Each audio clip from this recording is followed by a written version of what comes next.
Parle à Allah. Tu n'auras plus ce privilège. Profite. Et c'est quelque chose qu'on a délaissé. Demandez à Allah. Sayyidina Nabi sallallahu alayhi wa sallam, il dit, demandez à Allah même le sel pour votre nourriture. Qu'est-ce que veut dire demander à Allah même le sel pour votre nourriture? Tu es dans ta cuisine, tu prépares ton repas. Et tu as besoin de sel. Et le sel dans le placard, qu'est-ce que tu fais? Qu'est-ce que je vais demander à Allah? Le sel est devant toi. Et ta main, tu peux en faire ce que tu veux. Qu'est-ce que je vais demander à Allah? Qu'est-ce que tu vas demander? Alors que le sel est devant toi. Demande-le à Allah, même s'il est devant toi. Allah, donne-moi le sel. Ça veut dire, j'ai besoin de toi pour avoir ce sel dans ma marmite. Tu as besoin de lui? Tu as besoin de ta main? Qui c'est qui te donne la force pour la main? Il y a des gens qui sont comme ça, ils ne peuvent pas porter son sel. S'ils veulent te paralyser, ils te paralysent dans ta cuisine et tu ne peux pas avoir de sel. C'est vrai que c'est une tâche facile, mais parce que c'est Allah qui l'a rendu facile pour toi. C'est pas facile. Au contraire, c'est très difficile et c'est très compliqué. Et c'est devenu facile, et quand il t'a donné cette facilité, tu l'as oublié. Tu dis, j'ai pas besoin de lui, j'ai ma main, je prends le sel. Demande à Allah subhanahu wa ta'ala ton sel. Demande à Allah la force pour ton sel. Il n'y a pas de facile et de difficile. N'est facile que ce que Allah a rendu facile. Allahumma la sahla illa ma ja'altahu sahla. Oh Allah, n'est facile que ce que tu as rendu facile. Marcher, c'est facile ou c'est difficile? Répondez-moi. C'est facile. C'est facile. Demande-le à un paralysé. Demande-le à un paraplégique. Marcher, c'est facile ou c'est pas facile? Chouma. De dire que c'est facile. On dit Allah la facilité pour moi. C'est pas facile. Au contraire, c'est compliqué, c'est difficile. Et c'est un grand d'Allah subhanahu wa ta'ala. Donc même quand je veux me lever, et j'en suis capable, je dis Ya Allah. Parle-lui, demande-lui. On a perdu ce lien d'intimité avec Allah. Parlez à Allah tout le temps. Demandez-lui tout. Quand tu veux boire, quand tu veux manger, quand tu veux dormir, quand tu veux marcher, quand tu vas au boulot. Parle-lui. Demande-lui, profite de ce privilège. Ça va s'arrêter, mes frères. Ça va s'arrêter. Donc Allah subhanahu wa ta'ala, il t'a donné cette liberté, profites-en. Tant que tu es vivant. Après la mort, tu ne l'auras plus.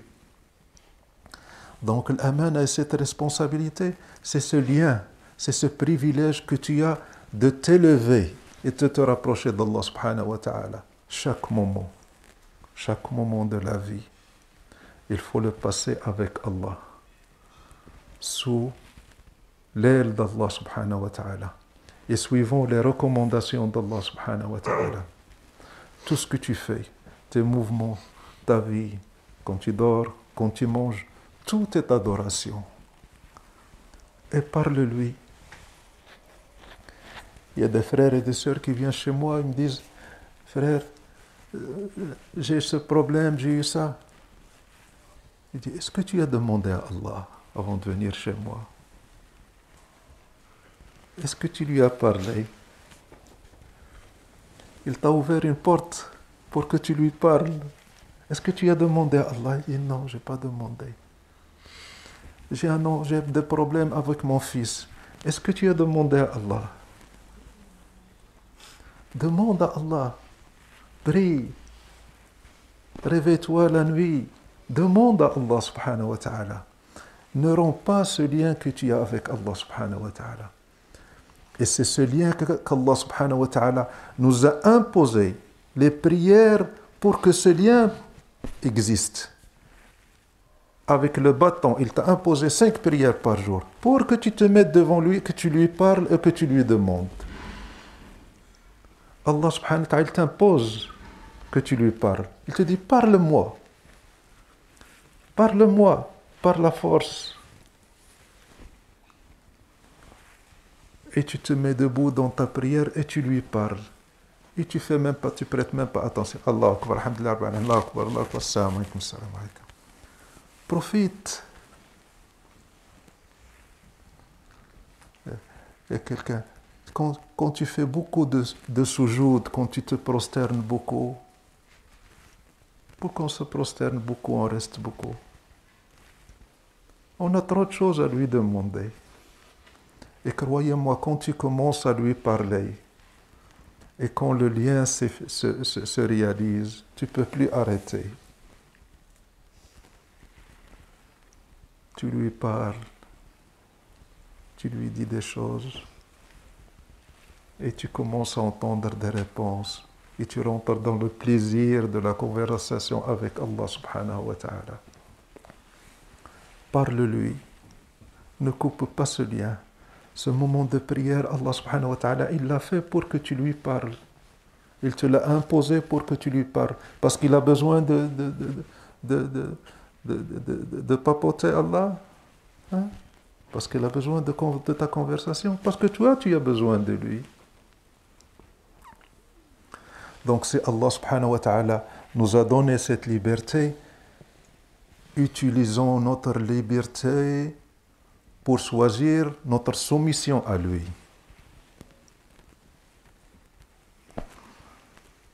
Ça a l'air d'un oxymore, Mohamed. Hein? Utilisons notre liberté pour choisir la soumission à lui. S'il te demande, tu veux être libre ou esclave, qu'est-ce que tu lui dis? Je veux être ton esclave. Je ne veux pas de ma liberté. Je veux ton esclavage. Et ta liberté, elle est dans ton esclavage à lui.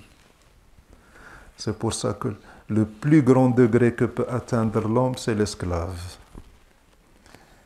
Allah subhanahu wa ta'ala, il traite Sayyidina Muhammad sallallahu alayhi wa sallam de l'abd. Alhamdulillah, alladhi anzala ala abdihi. Gloire à Allah qui a fait descendre sur son esclave, Muhammad. Donc, qu'est-ce que vous préférez, la liberté ou l'esclavage?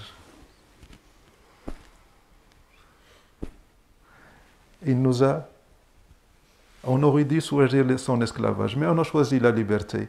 Et notre liberté doit nous conduire vers son esclavage. Quand tu te soumets à sa volonté, subhanahu wa ta'ala, tu deviens l'être parfait. Tu deviens la porte de sa lumière.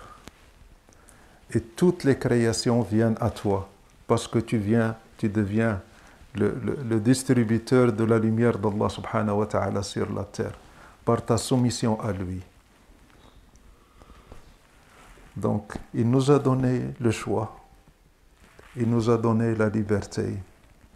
Mais on en dit Allah, on ne veut pas de cette liberté, mais on veut s'en servir pour nous soumettre à toi, oh Allah subhanahu.